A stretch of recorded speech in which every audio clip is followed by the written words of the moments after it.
Okay, very well. Can Heather or someone you just show you my voice is audible? It's working. Yes. Thank you.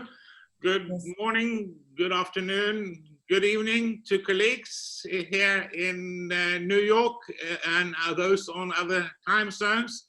My name is Ariel Hauge. I'm the Deputy Director of the Independent Evaluation Office of UNDP. On behalf of Oscar Garcia, the Director, and our office, I'd like to welcome you to this webinar conducted under the gLocal series. As you may well know, UNDP is engaged with the evaluations around the world, and in particular country program evaluations. And over the last annual cycle, we have been doing so in a number of conflict-affected countries, including Syria, Somalia, Afghanistan, Iraq. Today we'll share some of the experiences emanating from working in these regions and countries.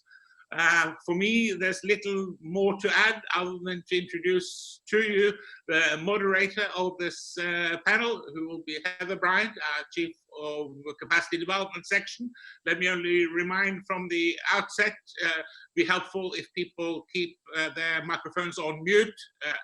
Then if you come in with questions, it may be helpful if you introduce yourself where you are from. So without any further ado, let me hand over to Heather Bryant. Good morning, good afternoon, good evening. Thank you very much, Harold. It's indeed a pleasure to see so many people here. I think we're up to 54 participants now from just different sectors of development work and interest and different parts of the world. As you know, this webinar is part of the gLocal Evaluation Week, a global event that supports the exchange of M&E knowledge and experiences as a means to promote evaluation, capacity development, support evidence-based decision-making, and strengthen development outcomes at local and global level. What we hope to do in today's discussion is offer a platform to exchange relevant lessons and reflections from evaluation work in conflict contexts, starting with a presentation by 3 UNDP evaluators, and then opening up for questions and reflections from the audience. We hope as a result that we will all gain information that's practical and applicable to our work. And at the same time, we'd like to reflect a little bit after the presentation on the implications of the new challenges to evaluation brought by the COVID-19 pandemic, and share any thoughts and ideas that you may have on that as well. So let me move on to today's speakers. It's a great pleasure for me to introduce these 3 colleagues. First of all, our first speaker will be Elisa Calcaterra, who was an evaluation specialist with the UNDP IEO. She's managed and conducted independent country-level evaluations and thematic evaluations, including some of the countries that we'll be discussing in this webinar. She's currently head of program in UNDP Libya, and thus she will also bring her country office perspectives to the discussion. Our second speaker today is Vijaya Vadivelu, an evaluation advisor also with UNDP IEO, who has 25 years of experience in international development policy, evaluation, and research. She's led and managed evaluations of development and crisis-related programs at the global and the country levels. And our third speaker is Fumika Ouchi, who is Chief of Section for Independent Country Program Evaluations at the UNDP Independent Evaluation Office. Fumika also has more than 25 years of evaluation experience with the United Nations Population Fund, the World Bank, UNODC, and the IAEA. Now, before I give the floor to the speakers, let me say just a couple of more words on the practical aspects of engagement for the webinar. As Harold has mentioned, you'll be muted during the presentation, but you can ask questions in the chat box during the presentation. And then after the presentation, which should last about 20 minutes, if you would like to ask a question verbally, you can raise your hand using the raise your hand button. And then when invited to speak, introduce yourself to the rest of us before asking your question. And if we're not able to get to all of the questions, we would be happy to follow up with you by email. And we'll also be sharing links to the evaluations we're discussing and other relevant information on our work and guidance on evaluation in the chat box. So I won't take up any more of your time, and I will hand over to our speaker. So over to you, Elisa.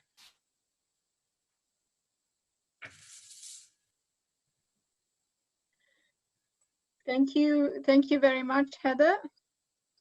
And good afternoon or good morning to everyone, and very good to see you all virtually. Not only my colleagues from IEO, but everyone else who's taken the time to join us. So I know we want to leave as much time as possible to discussion, so I'll just dive straight in. While I was working for UNDP IEO, I had the pleasure to lead the two very complex and interesting evaluation. One was the Iraq Independent Country Program evaluation, and the other one was covering the Somalia country program. Can we move to next? No, thank you. So starting with Iraq, the evaluation covered the period starting from 2016. Like all in the UNDP IEO evaluation, the objectives were to identify lessons learned and recommendations, but also to provide a framework for accountability and transparency. And in the case of Iraq, this evaluation also aimed to identify lessons learned on the management of what is today the largest stabilization program. And Iraq, mostly because of the stabilization program, is the second largest UNDP program at the moment. Briefly, the country context of Iraq is very complex. It witnessed one of the worst humanitarian crises in the recent years, which led to over 8.2 million people being displaced as a result of the conflict with ISIL. This evaluation took place in 2019, and it reviewed the work of UNDP in Iraq as Iraq was coming out of a period of intense crisis. And it was the first evaluation in a fairly long time of a country program by a UN agency, basically since the start of the ISIL crisis. The methodology we used included a desk review prior to the mission, site visits, and we then followed up with post-mission interviews and questionnaires. Next. And this is just a brief, just to give you a the geographical context of where the evaluation was able to visit in the country. And next. Can we move to the next slide, please? Thank you. And this is just to give you a visual idea of the work of UNDP in Iraq, and actually in Mosul, which was the worst hit area by worst hit city during the ISIL crisis. Actually, the pictures you could see just a moment ago are of a factory that was being rehabilitated so the women could go back to work, and they're actually now producing masks to help with the COVID response. And this that you're looking at now is rehabilitation work taking place in some of the residential neighborhoods of Mosul. Next. Yeah, if you, yeah. The second evaluation I briefly want to introduce you to is Somalia. So the evaluation for the country program of Somalia covered primarily the program over 2018 to 2020. Although in practice, we actually started looking at where the last evaluation left it. So from the period over 2015 to the end of 2019. As well as the two main objectives of UNDP IEO evaluations. The evaluation also focused on the identification of lessons learned on joint programming, as about 80% of the Somalia country program of UNDP is implemented jointly with other UN agencies. In terms of the context of Somalia, as you're probably quite well aware, is one of the most difficult contexts in terms of both conflicts and fragility. It's a protracted crisis that's had an impact on the lives of many people in Somalia and also in neighboring countries. This evaluation was the second evaluation UNDP, Independent Evaluation Office, conducted since UNDP actually moved back to Somalia and specifically Mogadishu in 2012. It was the first time that UNDP's IEO staff were present for the entire time for the site visits in Somalia itself. And the methodology included desk review, site visits, direct observation, and was followed up by data collection by local experts. Next. This is just to give you again an idea of the geography and where the evaluation was able to visit. And next slide.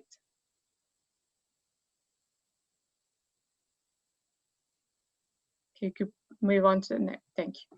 So now I just would like to focus on some of the lessons that we learned from these evaluations and which we might then want to discuss later on. So first of all is the fact that the actual country programs are often quite different from the reality on the ground and what's happening in terms of implementation. And for that reason, an in-depth understanding of the context is very important for this evaluation. Engagement with stakeholders in this context is often very difficult, and evaluators need to be flexible, but it's very valuable, and in particular access to beneficiaries coupled with as much as possible direct observation is a very important tool to understand the local dynamics and eventually being able to assess the extent to which results were achieved.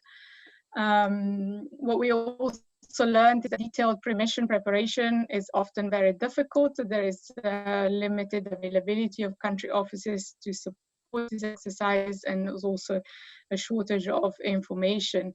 In particular, evaluation evidence is often limited, and this was especially the case of Iraq, where there was almost no evaluation evidence available, which was relevant to the work of UNDP. And in the case of Somalia, where this evidence was quickly out of date because of the very fast-paced and ever-changing context of the country. We also learned that third-party monitoring is very helpful in supporting the evaluation, either as key informants or as direct support to the evaluation in terms of consultants. They often have a much more granular understanding of the work of UNDP on the ground because of the limitation to actually access a lot of the project sites and a lot of the locations where the work is actually taking place, and therefore very good stakeholders to relate to. Although you're probably aware of the fact that UNDP IEO has a model which is based on staff-led evaluations, and IEO staff take on the leadership role in this evaluation. We also work with consultants, and in this kind of context, highly qualified consultants who have a very good understanding of the environment and the situation in these countries are real assets, but they're very, very difficult to identify and to hire. And when it comes to local consultants in very high risk areas, there's a number of constraints that one has to be aware in terms of both logistics and security. And then lastly, a point which might be taken for granted, but actually realized is very important, is that it's very crucial in this kind of context to make sure that UNDP staff is present and available to support the evaluation. And it's also very important to establish very good working relationship with security staff, because they're often much better placed to support the evaluation in its efforts to achieve stakeholders and visit projects on the ground. With that, I would now like to give the floor to my colleague Vijaya, I believe, for the next case. Thank you, Lisa. I've taken out the video because the internet I thought was dropping. So if you don't mind, I will leave it like that. Thank you very much, Elisa. Thank you, everyone, for this opportunity to share some lessons from Syria country program evaluations, which we conducted in 2019. As you can see from Elisa's presentation, the complexity of the context does not stop evaluations. And evaluations, particularly in the conflict context, are similar challenges, and the processes in conducting them are mostly similar. What we confronted in Iraq and Somalia and Afghanistan, as you will hear from Fumika, applies to Syria as well, of course, with some minor differences. I will dwell today on lessons from Syria evaluations, on including the evolving context in program analysis, the significance of conflict analysis, conflict sensitivity analysis while conducting the evaluation, as well as the programming.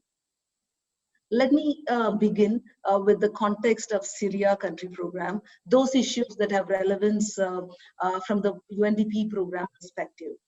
The precipitation of the crisis in Syria that started in March 2011 had a devastating loss of human lives and livelihoods.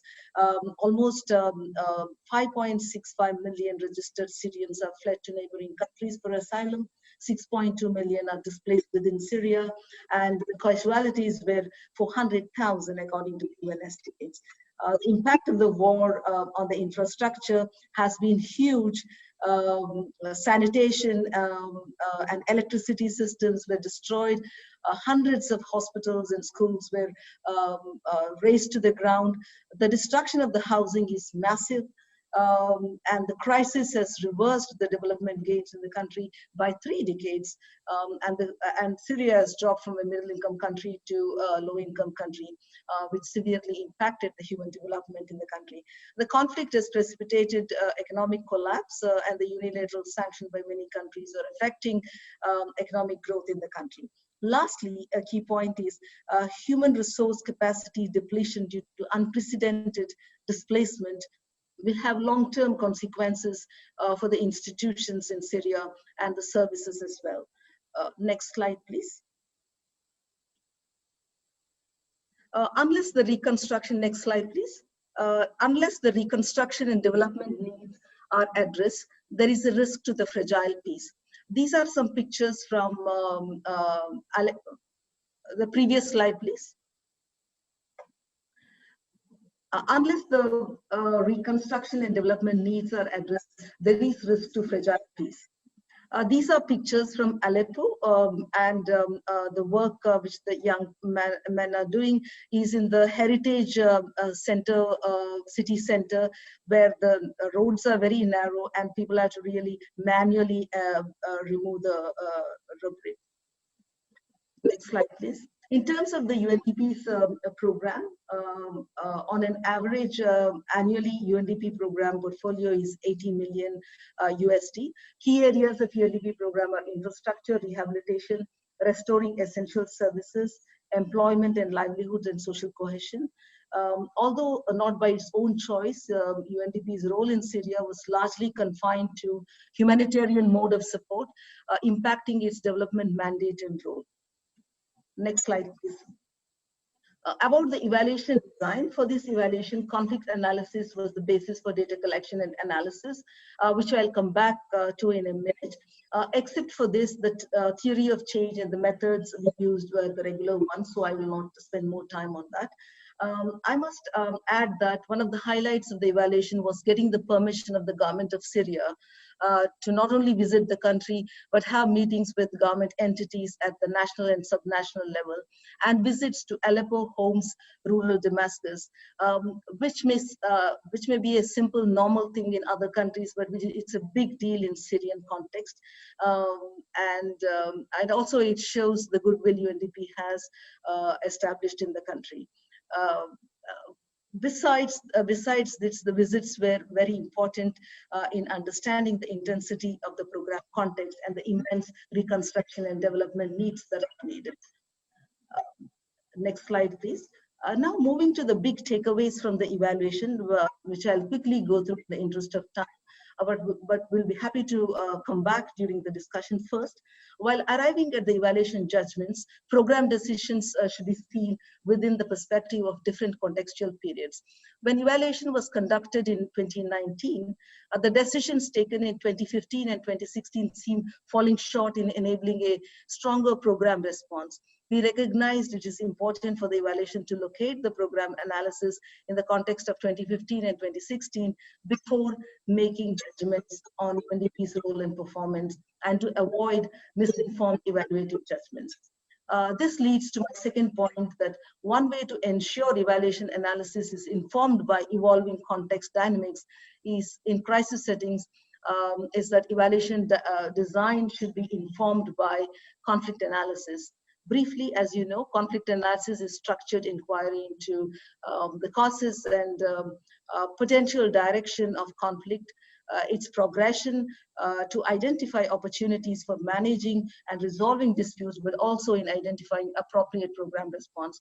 For the evaluation, such an analysis helps to make judgments on the appropriateness of the program response at different points of time. For protracted crisis situations such as Syrian context, conflict analysis should be disaggregated, unpacked to assess program decisions at different points of time. It's common, I just would like to point here that it's a misconception that conflict analysis is complex, time-consuming, and needs specialized knowledge. On the other hand, conflict analysis can be simplified to become a regular evaluation activity in crisis settings.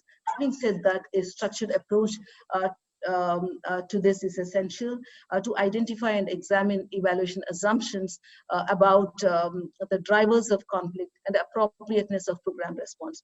Often there is information available, particularly in security mandated countries, which can be used in structured manner by the evaluations. The third point, which cannot be emphasized more, is that conflict analysis and conflict sensitivity analysis, I know you all understand these are two different things, should be the basis for program decision making and design. Often, as we found in Syria program, humanitarian needs assessment is used to inform programming in a recovery phase, which may lead to suboptimal program decision instead of actionable insights on how to respond to evolving situation. I would like to also flag here for discussion later the importance of market analysis in conflict settings, which, as the Syria evaluation shows, is critical in designing economically viable enterprises. When enterprises are supported, it should be demand-driven rather than supply-driven. Such an analysis will also be helpful for basing evaluation judgments. Lastly, systematic monitoring and documentation for evaluations, particularly when access to program locations is constrained, would be essential. I would like to very quickly add that the M&E system of Syria country program is a good example in many ways. It has multiple streams of monitoring information, including third-party monitoring, a well-organized, digitalized monitoring database, and they also conduct timely evaluations. I'll stop here and hand it over to my colleague, Fumika.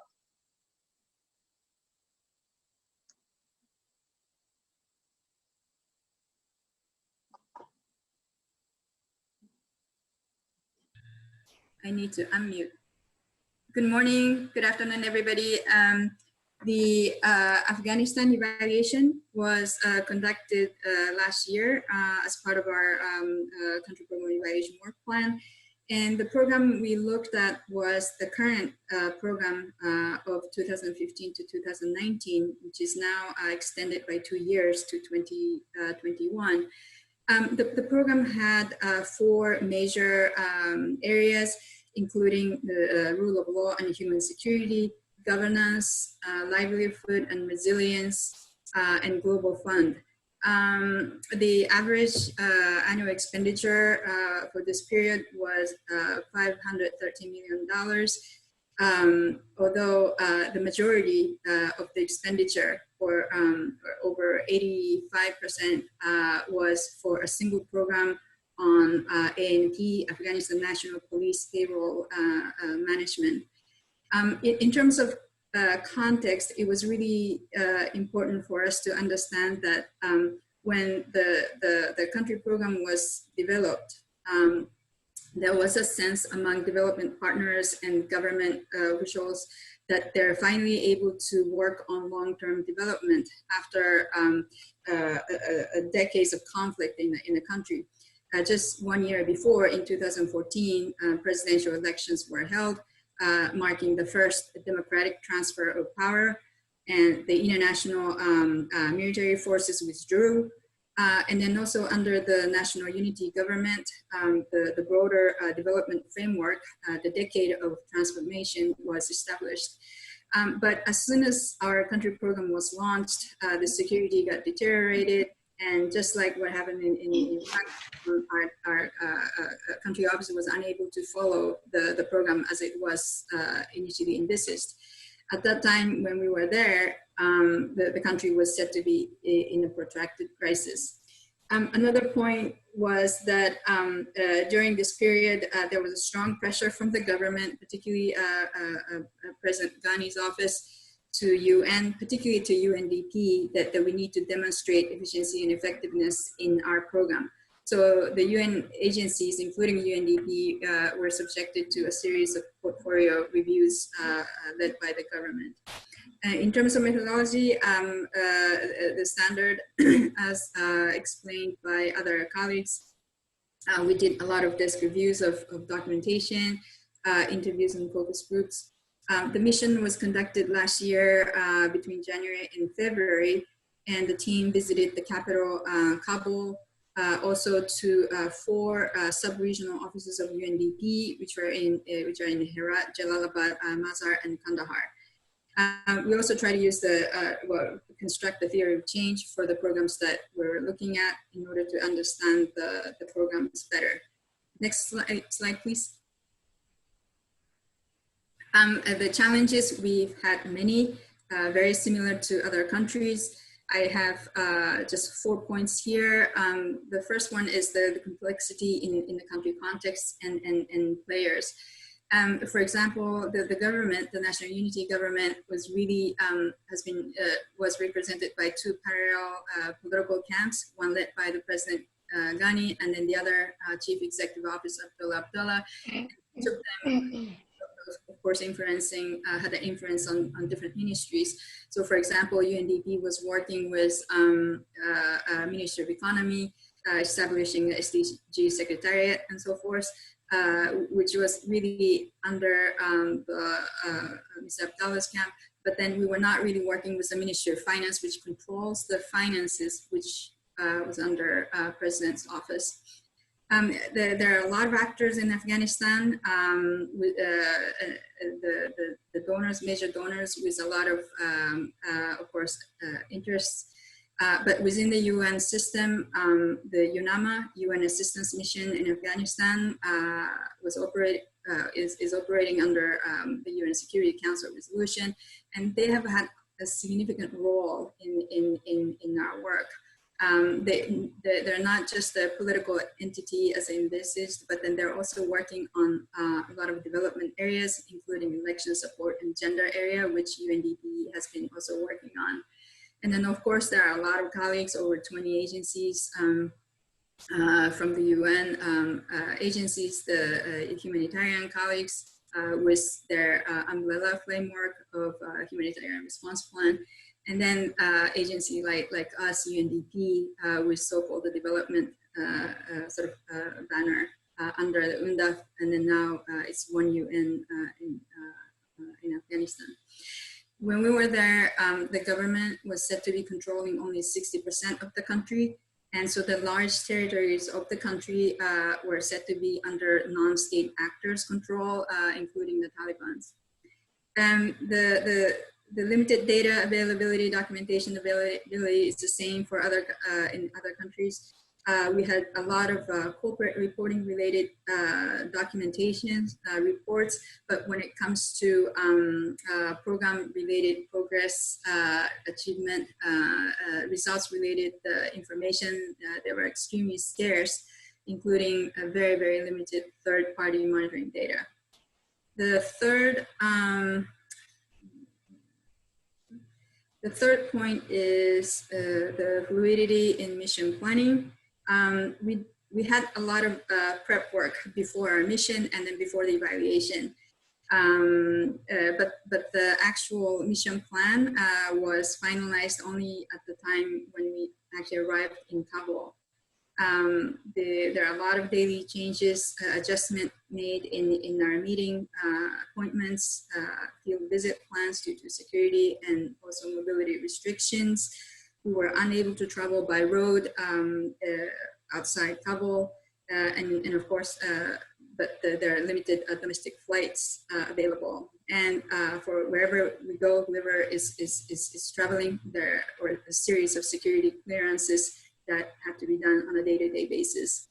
The whole evaluation team was supposed to get together back in Kabul on our last day of the mission for the final wrap-up and debriefing, but we were unable to do it physically because some of our colleagues who went to Jalalabad were unable to come back.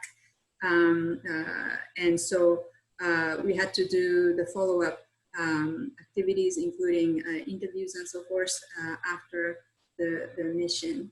The next slide, please. In terms of team composition, we had a combination of international experts and then the local national consultants. The national consultants who helped the data collection were extremely important in identifying key informants, and then also help us navigate during the mission for interviews and meetings. But then at the same time, there are a lot of hidden additional costs to the missions because of the extra days and well, in some parts of the field visits, incurring additional DSAs. And one of the national consultants who we had was actually unable to travel by herself, and then actually had to have a male family escort, which I think was her brother-in-law, based on the local customs. And so and then we had to arrange separate travel accommodation and so forth. And so there are a lot of challenges at the last minute. In terms of lessons, just 3 I have listed here. The first thing is that as mentioned by my colleagues, the importance of the understanding the country context and dynamics before we launch an evaluation and particularly going on a mission.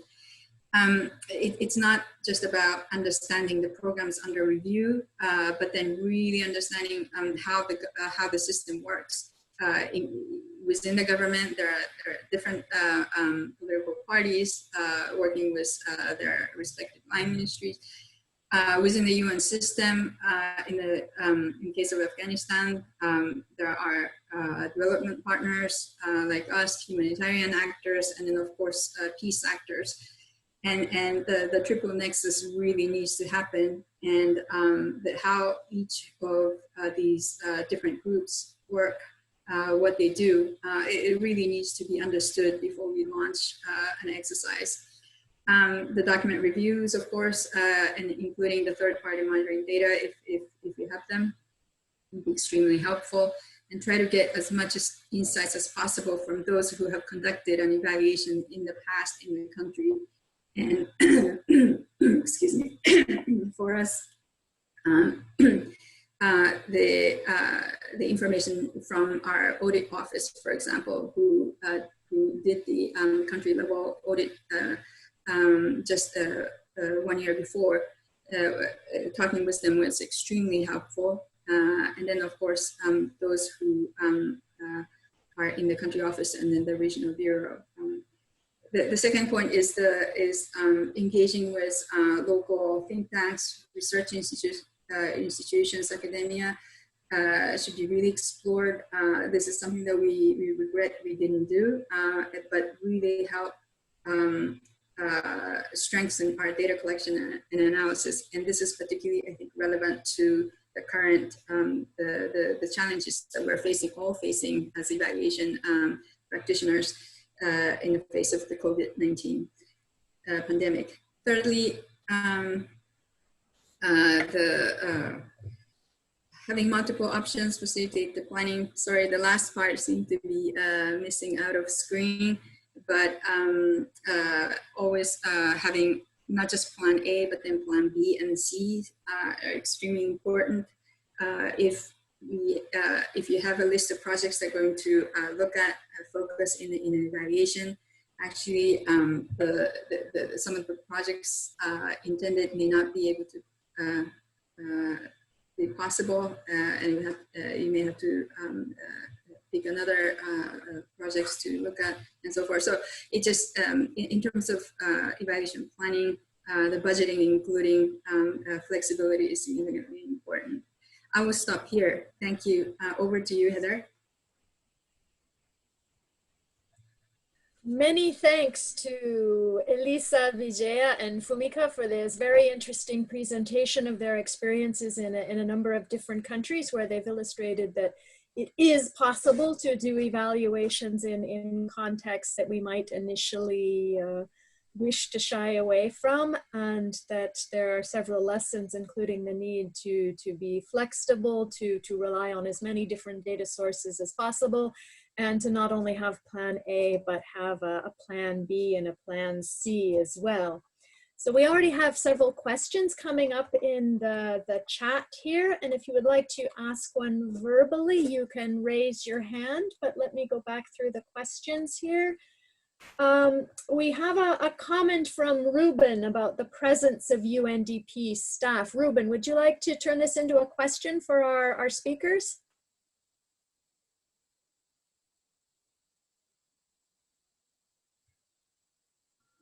Yes, hello, Ruben here. Can I speak? Yes, please go ahead. Yeah, I was just raising the point that, you know, on one of the slides it mentioned that the participation of UNDP staff has helped in Iraq in the evaluation of a project that is executed by UNDP. My concern is having UNDP staff, although I understand it might facilitate the process, will that not infringe the neutrality and independence of the evaluation process? And at the same time, especially if you have a condition where politically and in regard to stability in the country, there is some challenges, it may also damage the image of UNDP and might have a challenge in proceeding with other programs in the country. Thank you. Thank you, Ruben. Colleagues, does it work if we take a few questions and then you can answer them together? So we have another one. Chiara, did you want to ask something to Vijaya about the Syria case and the market analysis results? Yes, hello everybody. I just have one question about the market analysis. So I just wanted to know what was the focus of the market analysis, if it was mostly related to the labor markets, or there were several components, different components that were taken into consideration in this market analysis. Thank you.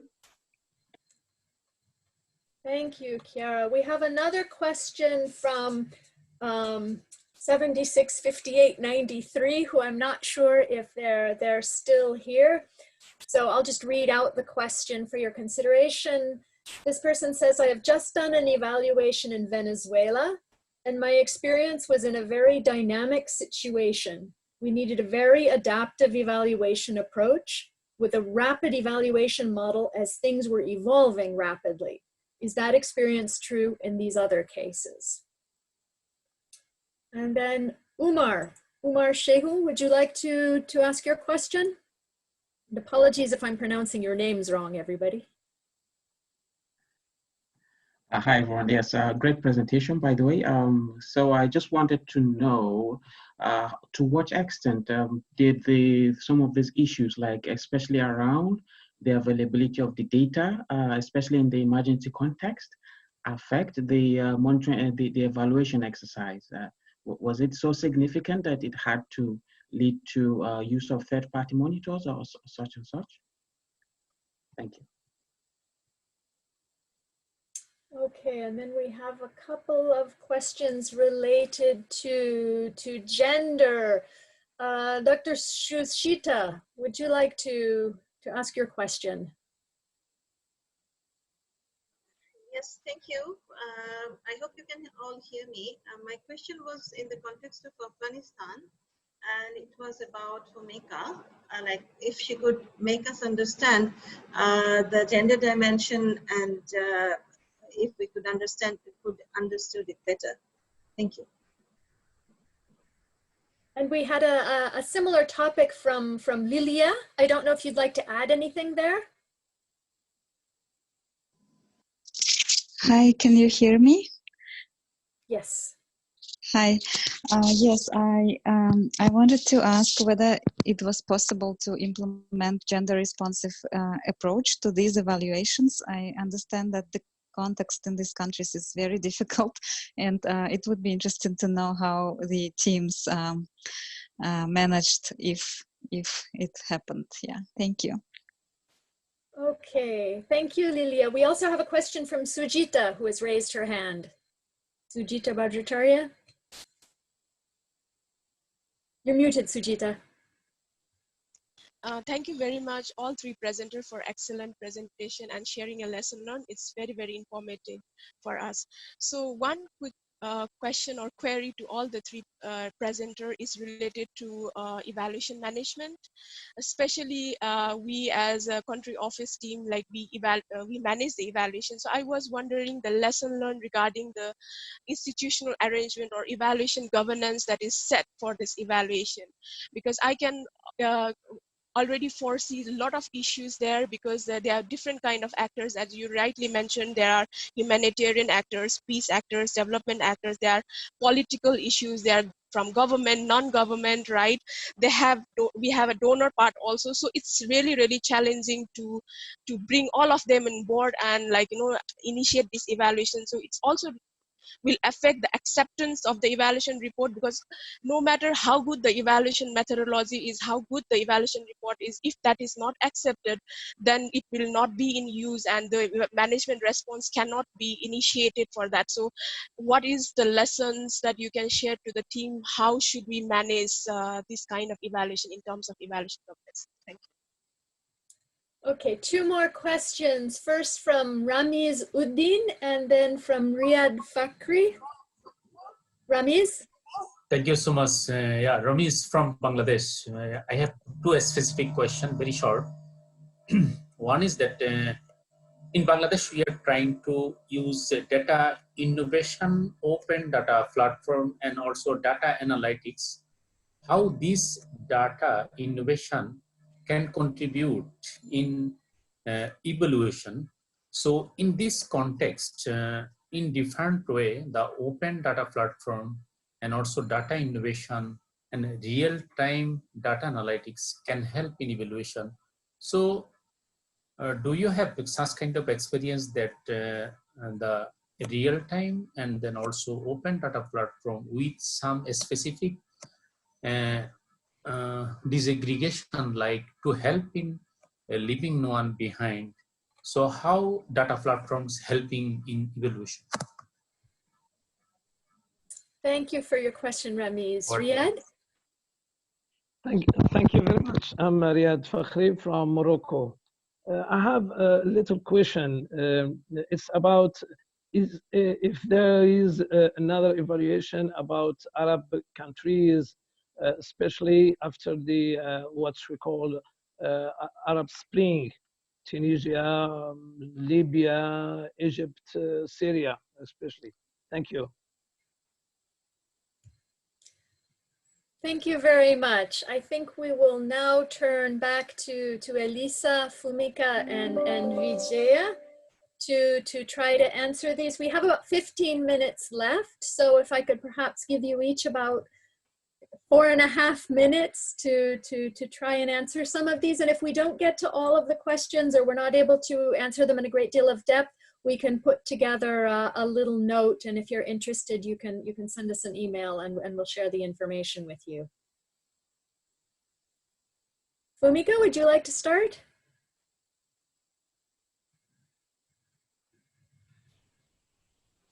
Okay, thank you so much for your questions. I think there are so many. I'm sure we probably won't be able to address all of them.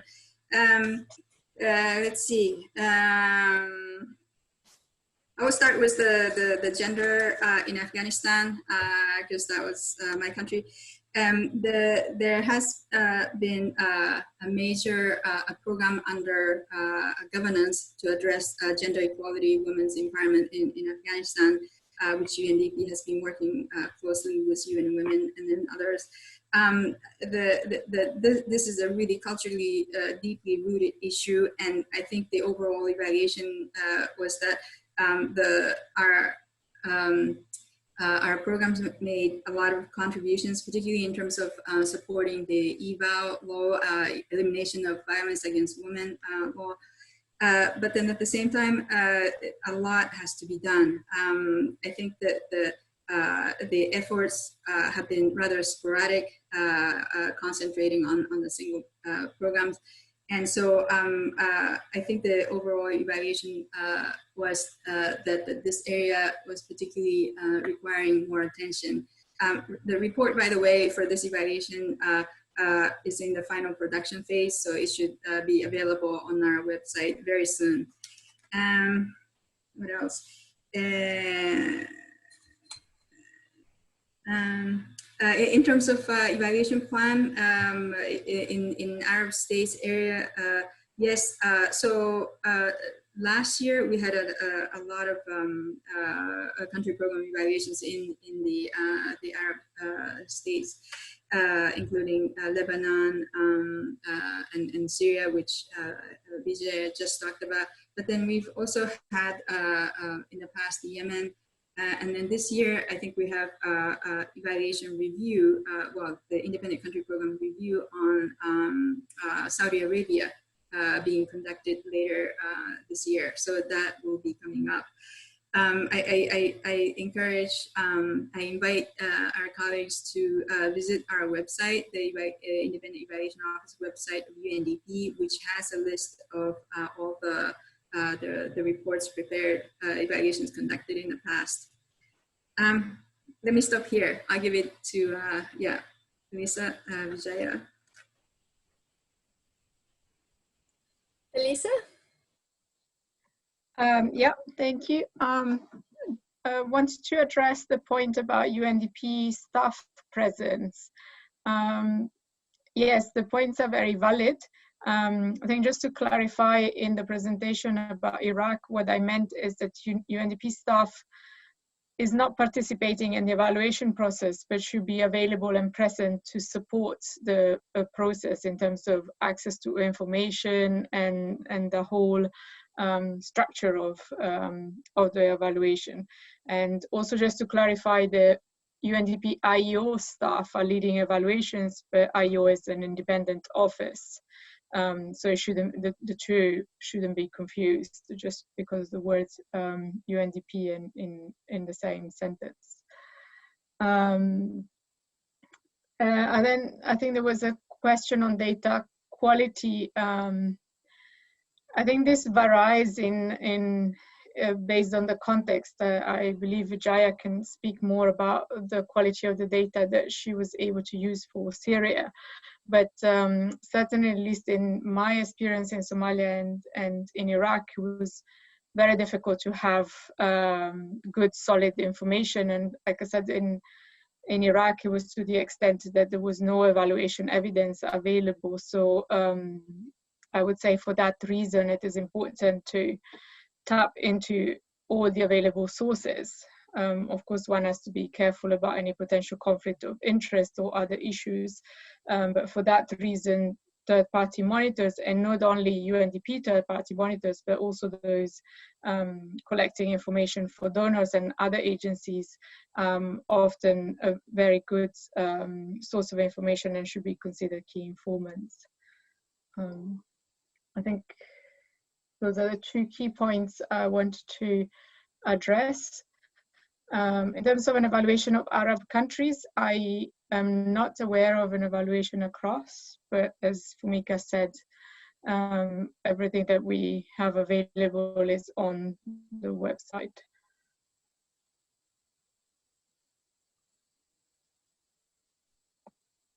Thank you, Elisa. Vijaya, what would you like to add?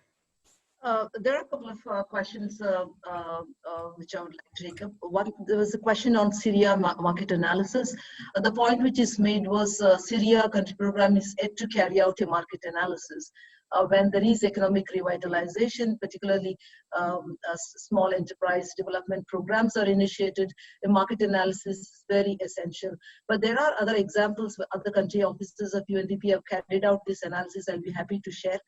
Because most often you would find in conflict settings, women do pickle making or flower arrangement or activities which do not have market.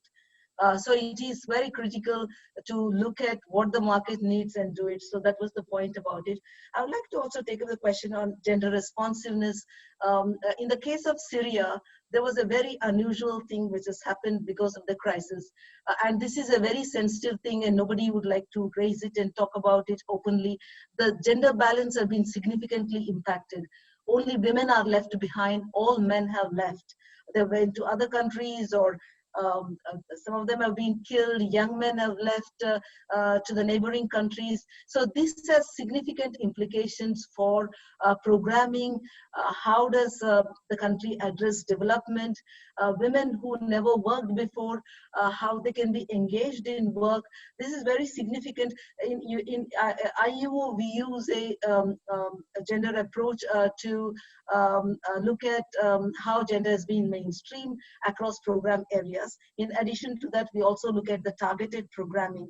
But at least in Syria, I felt that maybe more of that analysis could have been done, but I'm not sure whether we would have been allowed to do that. One question I would like to, the last question I would like to answer is the one on the quality of the data and the third-party monitoring. Syria is an unusual example. I'm sure even Afghanistan has good evaluations. Fumika can come back on that. Syria has collected many streams of monitoring data. Quite a lot of data is available. One has to spend time to churn it up and use the data. One of the data sets is also the third-party monitoring, particularly in places that cannot be reached. And Syria program also conducted all the outcome evaluations on time. So that was a great help for this evaluation, to have all that information as a base for us to validate and build on that information. And we found that the outcome evaluations were of good quality. The monitoring data were actually close to robustness. It was good because it was close to what we found when we went on field visits. So that's a good example. That's why I was mentioning for some of you to look up. And they also have a very digitalized monitoring system, which was very interesting for me to see, the first one I saw in case of the UNDP programs. So take a look at that. I think I'll stop here. I will share references on conflict analysis. There was a query on that. I will be happy to get back and share it. Thank you very much for the good questions. I would like to abuse my privilege as the moderator to ask a question. And I'd like Elisa to just share a little bit her reflections on her perspectives with respect to evaluation and independent evaluation now that she's actually working on the country office side, and how she sees evaluation from this side.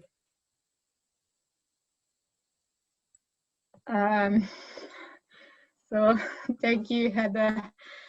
First of all, let me just say that UNDP Libya is a fairly unique case in the sense that it hasn't had an independent evaluation in a long time, more than a decade now. So we certainly have quite a bit of work to do. But maybe one reflection that I had, and I was actually thinking about it quite a bit in the last couple of months since I joined the office, because we also wanted to address the issue of the response to COVID, is that I was thinking where would the evaluation, and especially the independent evaluation office, could really help country offices at this stage. And I was thinking perhaps because we can't really talk about the results yet, and we have very limited access, one type of evaluation that would be really useful would be more of a formative type of evaluation, which looks, for example, at issues of coherence and coordination in terms of how the response is being set up so that there can be quick adaptive management as we try to respond to this crisis. And I know that what I'm suggesting is also very difficult, and in the past, in other positions I had as an evaluator, I have been involved with formative evaluations, and it's nothing short of a challenge. But it's certainly something that as the organization tries to respond very quickly, would inject a certain thinking and structured thinking into how to coherently address this issue. So maybe that's my 2 cents on this. I don't know if there's anything else you'd like me to expand on.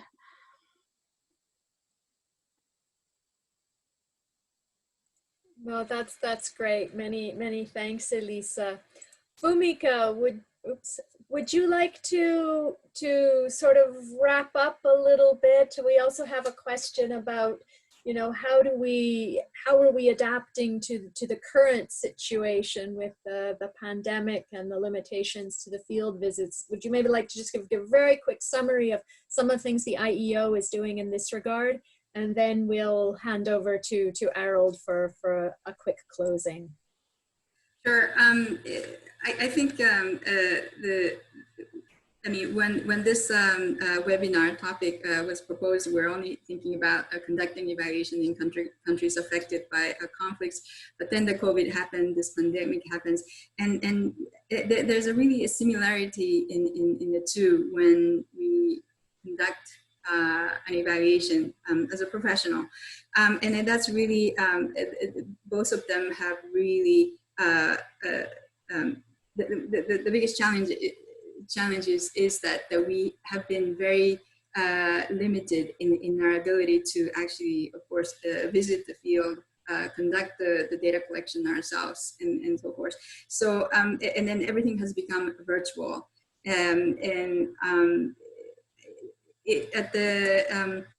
In our office, there have been a lot of discussions how we can improve or how we can maintain and strengthen our data collection and analysis when we conduct the country program evaluations.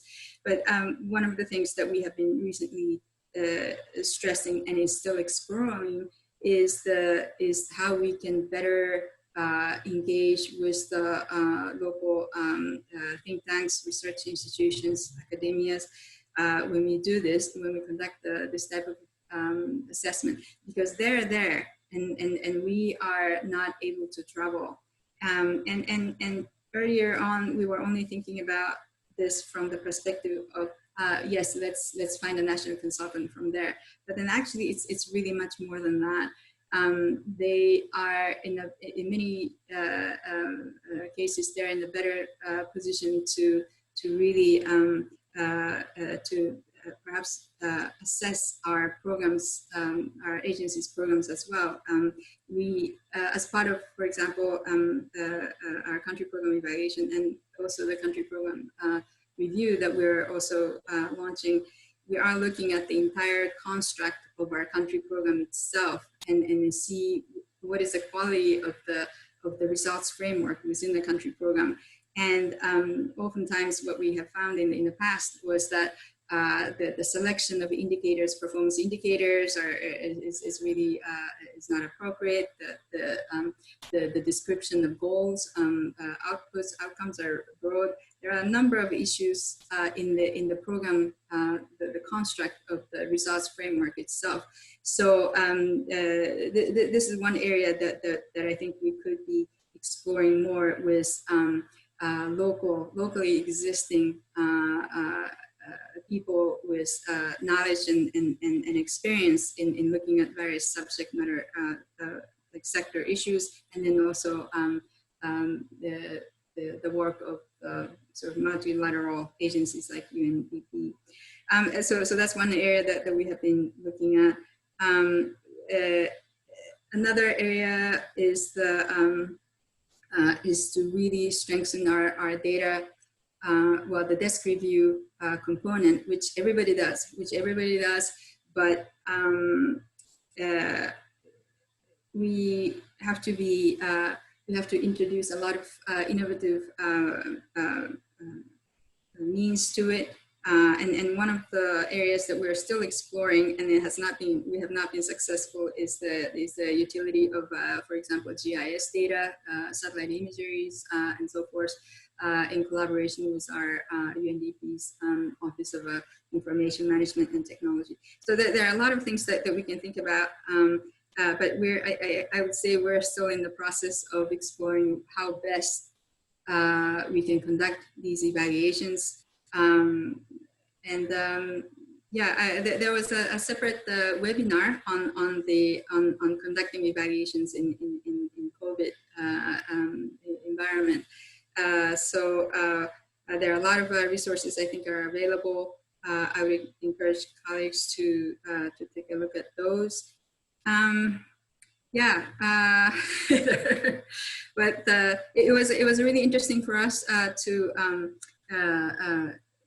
put together this, although this time it was a bit sort of rushed work, but nonetheless, in the past UNDP, our office were not doing a lot of evaluations in conflict-affected countries, but then with the mandate of a full coverage principle that we have, where we look at all the country programs that are completing their program cycle, we now have to assess all country programs in UNDP. So this has in a way given us an opportunity to really look at any type of countries. And the last few years, we had a number of conflict-affected countries, which we're still learning. We're still learning how to do this better. But this was, I think, our first attempt to just share with you what we have. And then I'm hoping that we will be much better in terms of doing this. Vijay's suggestion on conducting a conflict analysis for evaluation, I think it's a really great idea. I mean, we always talk about how our programs themselves at the country level need to have conflict sensitivities, but when we do an evaluation, we do also have to think about that as well. And as Elisa was also saying, for example, working with a security team and then also the country office team has been an extremely important part of us have a better planning and actually conducting evaluations. So these are something that's really new that we didn't think about, but it's one of the findings. I will stop babbling, but thank you so much for this opportunity. We will have a couple more evaluations this year and next year, so I hope to touch base with colleagues from other agencies, particularly those who are already doing a lot of evaluations in conflict-affected countries, particularly those who are in the so-called humanitarian agencies. We hope to learn from your evaluation and practices as well. I'll stop here. Thank you so much, Fumika. So I would just like to very quickly thank our three presenters, Elisa, Vijaya, and Fumika.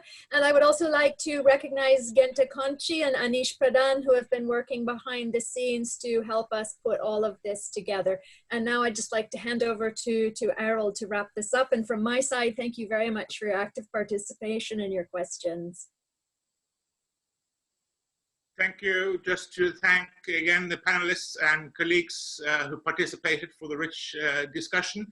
I wanted to just pick up on one point. It was the one raised by the first questioner, Ruben, regarding independence. It's in the nature of conflict-affected countries that the legitimacy of authority is under some degree of dispute.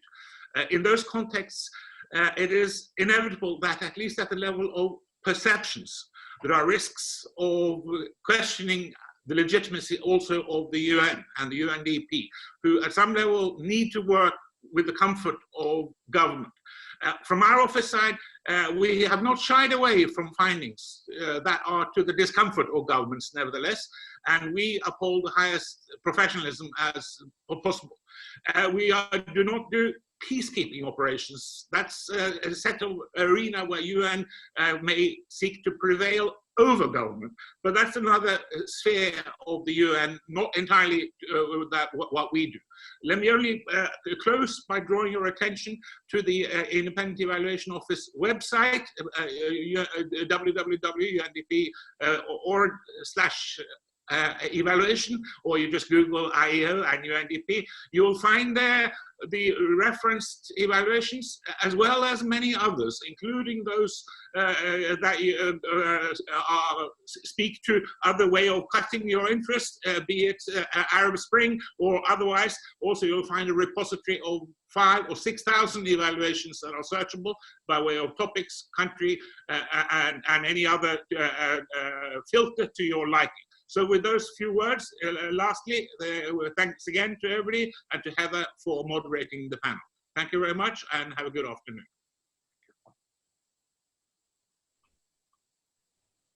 Many thanks, everybody. Thank you. Thank you, everyone. Bye-bye. Thank you.